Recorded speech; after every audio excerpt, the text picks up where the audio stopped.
Halo teman-teman semuanya, ketemu lagi dengan saya Edi Suharto di YouTube channel Akademi Gaya Hidup Sehat Menuju Usia 100 Tahun. Ada satu pertanyaan yang kerap muncul di dalam pikiran kita, mungkinkah manusia dapat bertahan hidup hingga usia 100 tahun atau lebih, tetapi tetap sehat secara kognitif dan mandiri secara fisik? Jawabannya adalah mungkin. Secara teoritis, manusia dapat bertahan hidup hingga 1 juta jam atau 120 tahun. Tetapi ilmiahnya, rata-rata harapan hidup manusia di dunia saat ini hanya sampai usia sekitar 70 tahunan saja. Itu berarti bahwa rata-rata manusia hanya dapat meraih separuh saja dari jatah umur maksimalnya yang telah diberikan Tuhan Yang Maha Kuasa karena berbagai faktor penghalang. Itu berarti telah terjadi early death atau kematian prematur pada umat manusia. Kematian prematur berarti kematian dini atau kematian sebelum waktunya. Dari waktu ke waktu, di mana-mana di seluruh dunia, usia harapan hidup manusia terus meningkat. Pada tahun 1900, usia rata-rata manusia di dunia sekitar 35 tahunan. Tahun 1985 meningkat menjadi 62 tahun. Kemudian tahun 2007 meningkat lagi menjadi 68 tahun. Dan tahun 2022 meningkat lagi menjadi 73 tahunan. Manusia dengan usia terpanjang di zaman modern yang usianya telah dapat diverifikasi dengan data yang valid adalah Jean Louis Calment. Berdasarkan akta kelahirannya, Jean Calment lahir di Prancis pada tahun 1875 dan meninggal pada tahun 1997 di usia 122 tahun. Ketika secara biologis manusia didesain untuk dapat bertahan hidup hingga usia 120 tahun, maka usia 70 tahun adalah separuh saja dari usia perjalanan umur dan bahkan dapat disebut sebagai usia remaja. Menjelang tahun 2050, di seluruh dunia diperkirakan akan ada sekitar 3 juta orang yang berusia hingga 100 tahun atau lebih. Kalau kita bersikap proaktif, maka kita akan memulai berbenah diri, mengadakan perubahan gaya hidup dari gaya hidup yang tidak sehat menjadi gaya hidup yang lebih sehat untuk dapat mengambil bagian di dalam tren umur panjang ini. Kita tentu tidak menginginkan kondisi yang sebaliknya, yaitu melihat tren panjang umur dan pencegahan penyakit yang terjadi di belahan dunia yang lain, sedangkan kita meratapi dan mengasihani diri sendiri dengan keterbatasan fisik karena gangguan kesehatan yang kita alami. Hal ini tidak akan terjadi jika kita berinisiatif dengan segera menjemput bola ke depan, memulai bergaya hidup sehat untuk meraih harapan hidup sehat yang lebih baik. Harus dipahami bahwa tidak ada satu formula khusus yang ampuh untuk mencapai usia harapan hidup sehat 100 tahun. Tetapi ada beberapa hal yang dipercaya dapat saling mendukung untuk tercapainya usia panjang umur, seperti pola makan, pola gerak fisik, pola istirahat, pengobatan, hubungan sosial, mengelola suasana hati, dan manajemen stres yang dipercaya turut berpengaruh terhadap tercapainya panjang umur.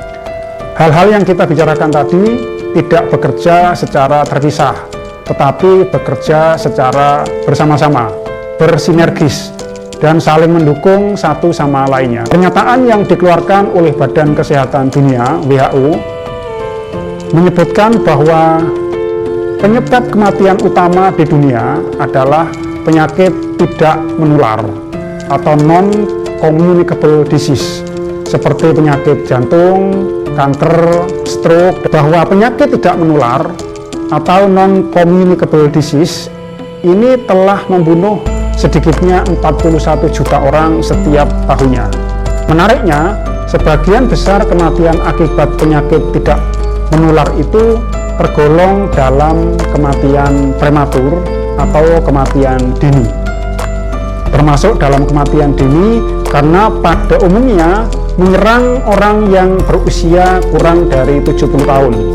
Padahal penyakit tidak menular ini terbukti dapat dicegah dengan cara menjalani gaya hidup yang lebih sehat. Berapapun usia Anda, apakah Anda berusia 30 tahun, 50 tahun, atau 60 tahun, atau bahkan ketika Anda saat ini berusia 70 tahun, tidak ada kata terlambat untuk memulai melakukan perubahan dalam menjalani gaya hidup yang lebih sehat menuju usia harapan hidup maksimal manusia atau maximum biogenetic lifespan. Yang pasti, semakin cepat kita dapat melakukan perubahan gaya hidup dari gaya hidup yang tidak sehat menjadi gaya hidup yang lebih sehat, maka akan semakin besar kemungkinan kita untuk dapat menggapai usia harapan hidup sehat yang lebih panjang. Dengan menerapkan gaya hidup sehat, banyak penyakit dapat dicegah hingga usia lanjut. Bahkan banyak orang yang berusia lanjut di desa panjang umur mengaku bahwa mereka tidak pernah menderita penyakit yang berarti. Desa panjang umur adalah istilah untuk daerah tertentu seperti yang telah saya tulis di dalam buku saya, yaitu Rahasia Tetap Sehat di Usia 100 Tahun. Disebut sebagai desa panjang umur karena daerah itu dihuni oleh penduduk yang rata-rata berumur panjang, bahkan banyak dari mereka yang berusia hingga 100 tahun atau bahkan lebih. Seperti yang kita ketahui bahwa proses penuaan yang dialami oleh manusia terbagi menjadi dua kategori. Yang pertama adalah penuaan kronologis, yaitu proses penuaan yang terjadi karena lamanya seseorang hidup sejak ia dilahirkan hingga menjadi tua. Yang kedua, tua secara biologis, di mana seseorang menjadi tua karena terjadinya perubahan dan penurunan fungsi biologis pada sel, jaringan, dan organ tubuhnya. Secara kronologis, seseorang bisa termasuk dalam kategori tua karena umurnya yang sudah dapat dikategorikan sebagai orang yang berusia lanjut. Misalnya usianya sudah mencapai 90 tahun. Namun secara biologis bisa jadi orang itu termasuk dalam kategori sebagai orang yang berusia 40 tahun, jauh lebih muda dari usianya yang sebenarnya, karena fungsi organ tubuh dan kemampuan kognitifnya masih berfungsi normal sebagaimana orang yang berusia 40 tahun. Apakah teman-teman bercita-cita ingin hidup hingga usia 100 tahun atau lebih, tetapi tetap sehat dan mandiri, tanpa tergantung dengan orang lain, dan memiliki pikiran dan ingatan yang masih tajam, serta tanpa kendala penyakit yang berarti? Jika demikian, maka mulailah melakukan perubahan gaya hidup seperti yang telah kita bicarakan tadi, yaitu perubahan gaya hidup yang tidak sehat menjadi gaya hidup yang lebih sehat. Kita semua mempunyai kesempatan yang sama untuk meraih usia harapan hidup sehat yang lebih panjang. Jadi, apa yang dapat kita lakukan untuk mencegah kematian dini yang disebabkan oleh penyakit tidak menular dan meraih usia harapan hidup sehat hingga usia 100 tahun? Yang pertama, hindari gaya hidup santai atau sedentary lifestyle. Sedentary lifestyle itu polanya kurang lebih seperti ini. Pagi-pagi bangun tidur langsung memainkan gadget, misalnya main HP atau main game atau main komputer atau nonton TV atau membaca koran, kemudian mandi lalu sarapan terus berangkat ke tempat kerja. dengan mengendarai kendaraan bermotor. Sesampai di tempat kerja, misalnya hanya duduk saja sambil mengetik di komputer atau melakukan pekerjaan sambil duduk saja, mulai jam 7 pagi sampai jam 4 sore. Hanya dipotong oleh waktu makan siang dan istirahat siang, dan sekali-sekali pergi ke toilet. Kemudian setelah selesai jam kerja di kantor, pulang ke rumah dengan mengendarai kendaraan bermotor lagi. Sesampai di rumah, karena badan capek seharian bekerja, maka duduk-duduk santai sambil memainkan gadget lagi, atau nonton televisi, atau tiduran, kemudian makan atau keluar rumah dengan mengendarai kendaraan bermotor karena suatu keperluan, kemudian pulang ke rumah lalu pergi tidur. Hampir tidak ada kegiatan fisik yang berarti. Ini terjadi setiap hari dari hari Senin sampai Jumat. Pada hari Sabtu dan Minggu mungkin kita pergi bertamasya ke pantai dan ke gunung dengan mengendarai kendaraan bermotor. Tetapi selesai di tempat wisata, hanya duduk-duduk saja untuk menikmati pemandangan alam sambil makan minum. Jika ini terus terjadi setiap hari, 7 hari seminggu dan 30 hari sebulan, serta menjadi pola hidup kita sepanjang waktu, maka kita termasuk orang dengan gaya hidup santai. Lalu apa yang dapat kita lakukan? Lakukan perubahan gaya hidup. Luangkan waktu sejenak, kira-kira 5-10 menit untuk berjalan di luar atau di dalam ruangan di antara waktu kerja kita. Lakukan 2 kali atau 3 kali dalam sehari. Kemudian luangkan waktu untuk melakukan olahraga yang teratur dan terukur saat pagi hari atau sore hari, agar sistem biologis di dalam tubuh kita dapat terus berfungsi secara optimal sepanjang waktu. Tidak perlu olahraga berat dengan waktu yang panjang, olahraga sederhana saja, misalnya olahraga jalan kaki atau jalan cepat 30 menit sehari atau 150 menit per minggu. Walaupun hanya olahraga jalan kaki saja, kalau kita tidak terbiasa maka napas kita akan ngos-ngosan, terengah-engah. Jika demikian, maka lakukan olahraga ringan secara bertahap. Misalnya kita bisa memulainya dengan 5 menit dulu sehari selama 3 hari pertama, kemudian naikkan menjadi 10 menit sehari selama 3 hari kedua, demikian seterusnya, hingga kita bisa melakukannya selama minimal 30 menit per hari atau 150 menit per minggu. Atau jika kita pergi bersantai dimanapun, misalnya di pantai atau di tempat wisata lain, atau di alun-alun misalnya, maka kita luangkan dan nikmati aktivitas jalan kaki atau jalan cepat sesuai kemampuan dan kebutuhan kita masing-masing. Setiap orang memiliki kebutuhan dan kemampuan gerak fisik yang berbeda. Jika Anda adalah baru pertama kali memulai melakukan perubahan gaya hidup untuk menjadi aktif bergerak secara fisik, maka lakukan secara bertahap. Jangan memaksakan diri. Nikmati aktivitas fisik yang Anda lakukan supaya hormon-hormon positif terpancar di tubuh Anda. Berbagai studi menyebutkan bahwa olahraga teratur dan terukur, misalnya olahraga jalan kaki atau bersepeda dengan intensitas sedang minimal 30 menit per hari atau 150 menit per minggu, telah dikaitkan dengan kesehatan sistem endokrin atau sistem hormonal yang lebih baik. Sistem hormonal adalah sistem yang menghasilkan hormon-hormon penting yang tersirkulasi di dalam darah, yang keberadaannya dapat mempengaruhi kinerja semua sistem organ di dalam tubuh, dan tentu ini sangat berpengaruh terhadap kesehatan tubuh kita secara keseluruhan. Dengan tetap berfungsinya sistem hormonal, maka tubuh akan mampu mengolah lemak, mengolah protein, karbohidrat, dan gula, dan zat-zat lain secara lebih baik.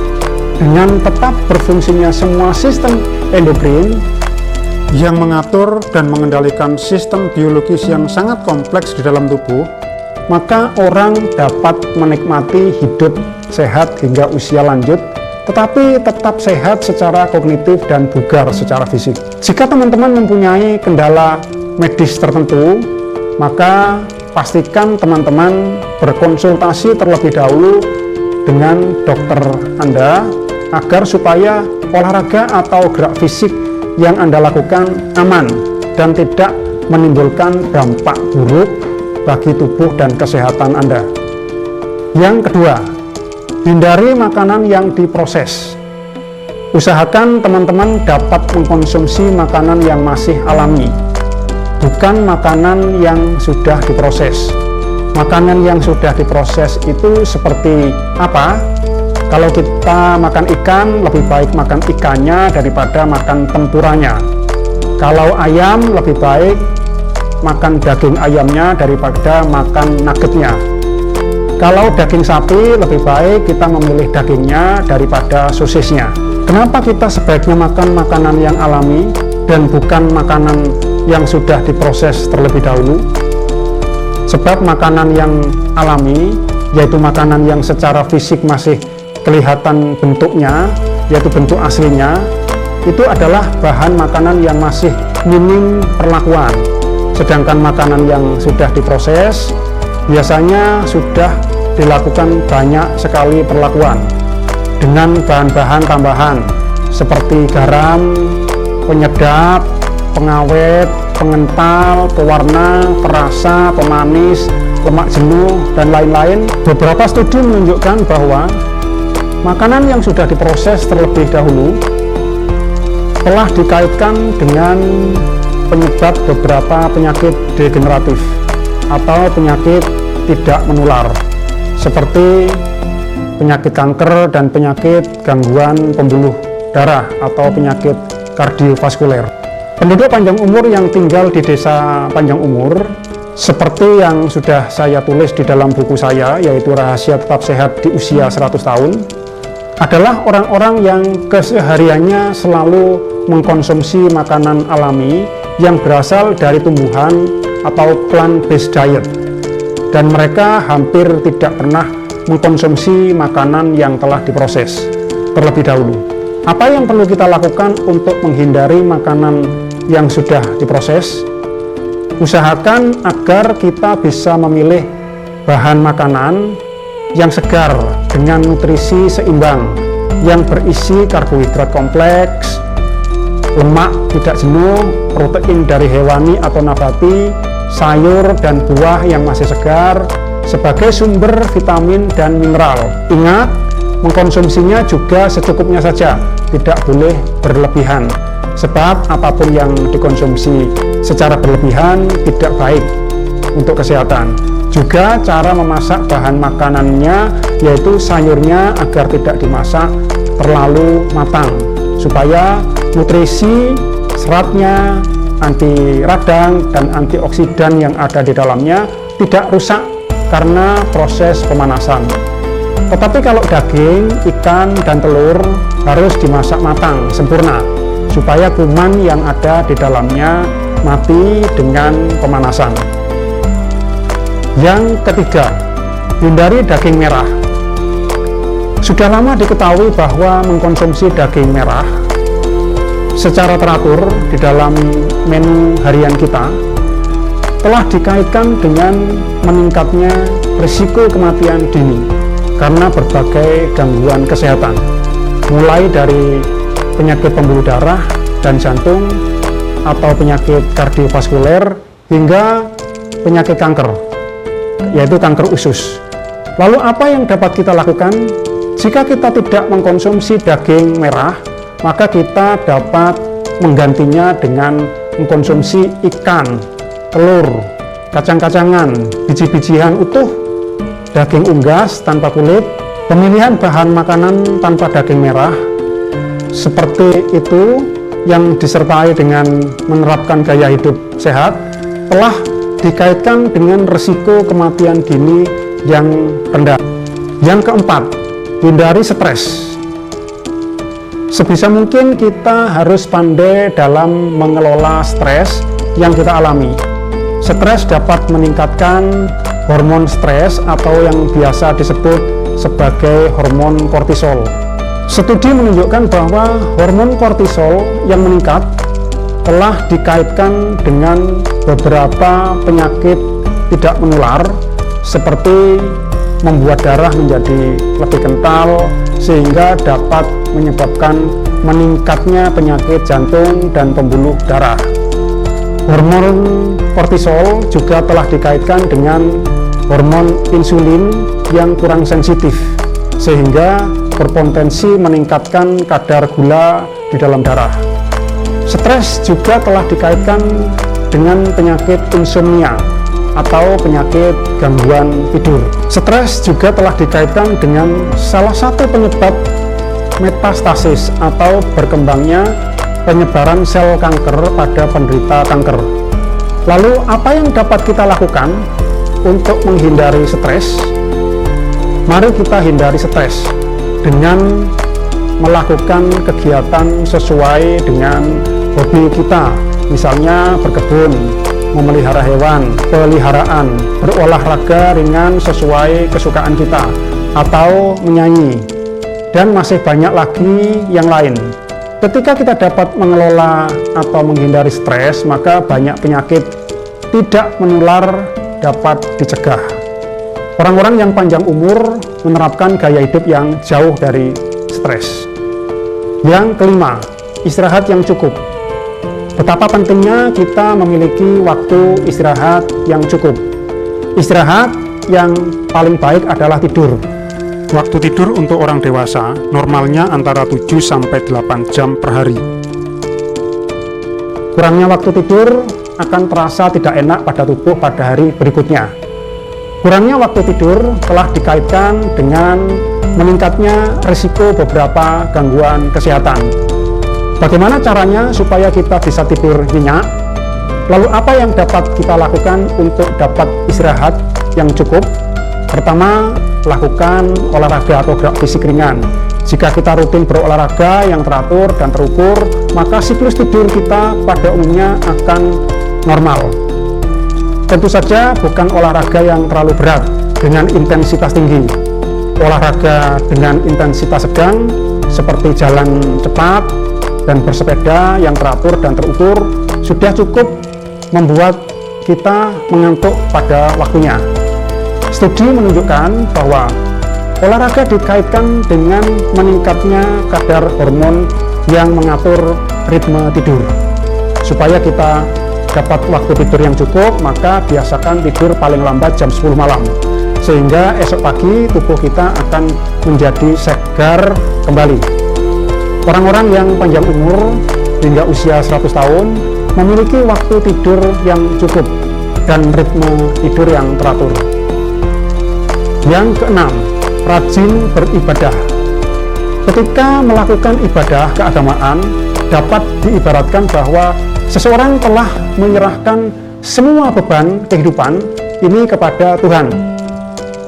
Pada orang-orang yang beragama dan taat beribadah, semua tahapan dalam kehidupan ini seperti sudah tertata dan terencana, sehingga tidak perlu dirisaukan, karena semuanya adalah diatur oleh Tuhan Yang Maha Kuasa.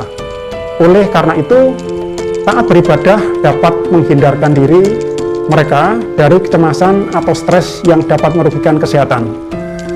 Lalu apa yang perlu kita lakukan? Lakukan ibadah sesuai tuntunan agama kita. Berusahalah agar tidak melanggar norma agama, agar kita tidak merasa bersalah dan berdosa. Jika Anda terlanjur berbuat kesalahan, segeralah memohon ampunan kepada Tuhan. Jadi sebuah studi menyebutkan bahwa orang-orang yang lanjut usia yang rajin pergi beribadah ke tempat ibadah memiliki harapan hidup yang lebih panjang jika dibandingkan dengan mereka yang tidak pernah pergi ke tempat ibadah. Yang ketujuh, menjalin hubungan sosial yang baik dengan orang lain. Orang-orang yang panjang umur adalah orang-orang yang pandai menjaga hubungan sosial yang baik. dan tidak pernah merasa sendiri. Mereka melibatkan diri dalam suatu keterikatan yang kuat untuk melakukan kegiatan tertentu di dalam komunitasnya. Menjalin hubungan sosial yang baik dengan orang lain membuat hidup lebih menyenangkan dan lebih berwarna. Orang-orang yang panjang umur biasanya termasuk orang-orang yang suka bergaul, sehingga mereka tidak mengasingkan diri dari pergaulan sosial. Ketika kita berkumpul dan bersosialisasi dengan orang lain, biasanya ada cerita baru yang bisa kita dengar dari orang lain. Tertawa bersama, bercandaria. Jika Anda orang yang suka bergaul dengan orang lain, mungkin Anda termasuk orang yang beruntung, karena Anda tidak pernah merasa sendiri. Apa yang dapat kita lakukan? Kita dapat mengembangkan hubungan sosial dengan orang lain dengan cara menjalin hubungan baik dengan saudara dan tetangga dekat. Kita juga bisa mengikuti kelompok kegiatan sosial yang positif sesuai dengan bidang minat yang sama, misalnya komunitas senam, komunitas bersepeda, komunitas menari, komunitas keagamaan, dan lain-lainnya. Yang ke-8, mengkonsumsi ikan. Mari kita belajar dari penduduk Okinawa di Jepang yang panjang umur. Prefektur Okinawa di Jepang adalah wilayah berpantai sebagai penghasil produk ikan laut dengan penduduk tradisional yang bekerja sebagai nelayan. Penduduk Okinawa tidak menghindari lemak sama sekali. Mereka tetap mengkonsumsi lemak, namun sumber lemak yang mereka konsumsi adalah lemak baik, terutama berasal dari ikan. Ikan diketahui merupakan sumber lemak tak jenuh ganda atau polyunsaturated fatty acid yang diduga sangat baik untuk kesehatan pembuluh darah. Minyak omega 3 pada ikan adalah lemak baik yang diduga dapat menurunkan kolesterol buruk dan meningkatkan kolesterol baik di dalam tubuh, sehingga dipercaya dapat mencegah penyakit kardiovaskuler seperti penyakit jantung dan stroke. Lemak tak jenuh pada ikan juga diduga dapat mencegah penyakit pikun atau Alzheimer. Apa yang dapat kita lakukan untuk ini? Mulailah mengkonsumsi ikan di dalam menu harian kita. Pilihlah ikan yang masih segar. Anak-anak yang masih kecil dibiasakan mengkonsumsi ikan. Diharapkan mereka akan terbiasa makan ikan ketika mereka sudah tumbuh dewasa. Yang ke-9 adalah mengkonsumsi minyak zaitun. Minyak zaitun adalah lemak yang termasuk golongan omega 9, yaitu monounsaturated fatty acid atau lemak tak jenuh tunggal. Minyak zaitun diperoleh dari pohon zaitun yang menghasilkan buah zaitun. Hanya dengan dipres saja, maka keluarlah minyak zaitunnya. Berdasarkan proses pembuatannya, yang paling sehat adalah dari jenis extra virgin olive oil. Jenis extra virgin olive oil diperoleh melalui proses alami dan tidak menggunakan zat kimia apapun. Selain itu, rasa aroma buah zaitun dan kandungan zat antioksidan di dalamnya dapat dipertahankan. Standarnya extra virgin olive oil diekstrak tanpa pemanasan. Pola makan Mediterania yang populer di dunia selalu menghadirkan minyak zaitun dalam setiap penyajian makanan. Orang-orang yang panjang umur yang tinggal di wilayah Mediterania telah memasukkan minyak zaitun sebagai bagian dari bahan makanan penting ke dalam hidangan makan mereka.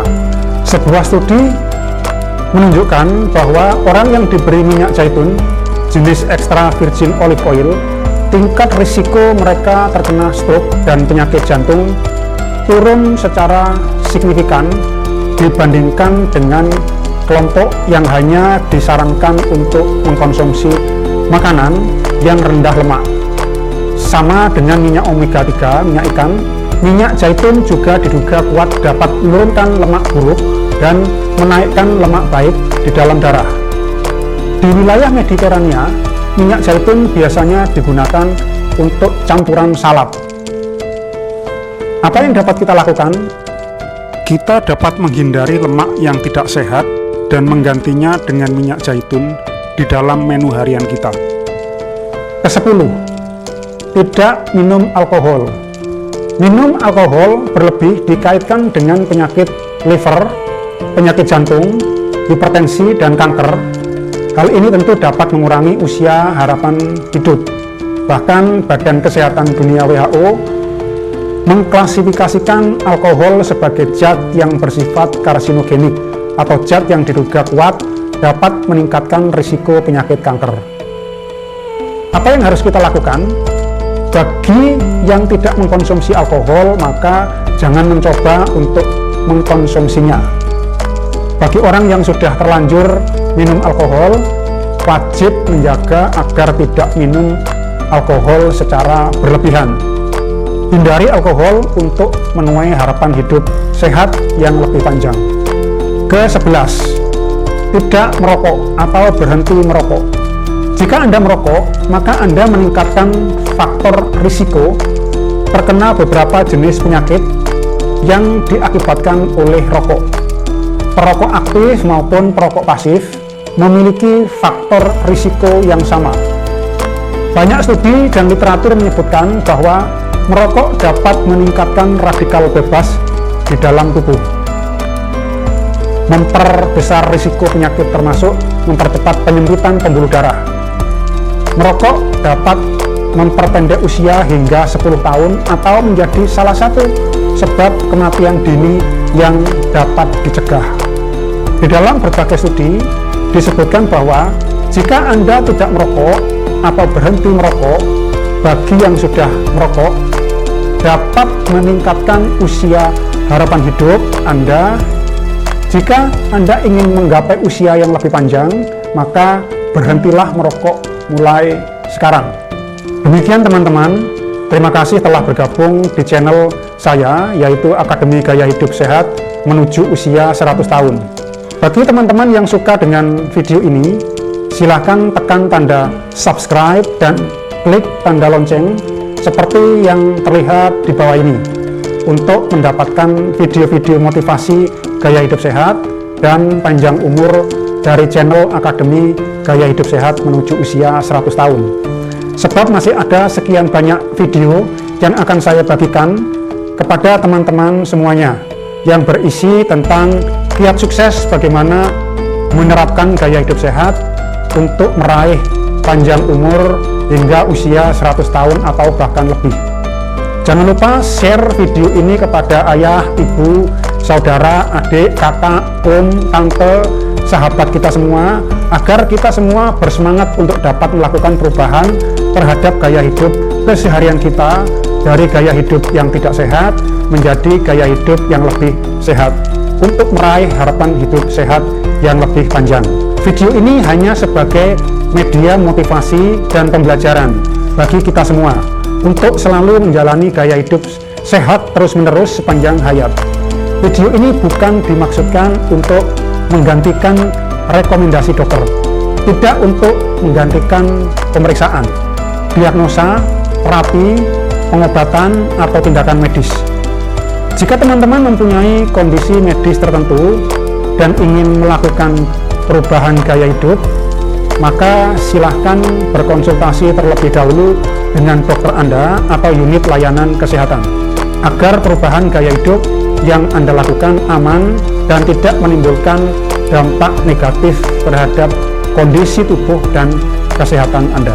Mari kita berdoa dan berusaha untuk meraih hidup sehat dan mandiri tanpa kendala penyakit berarti hingga usia 100 tahun atau lebih, sehingga kita dapat memberikan manfaat yang lebih besar untuk kehidupan ini. Jika teman-teman ada pertanyaan, silakan ditulis di kolom komentar, nanti akan saya usahakan untuk membalasnya. Demikian teman-teman semua, selamat menjalani gaya hidup sehat.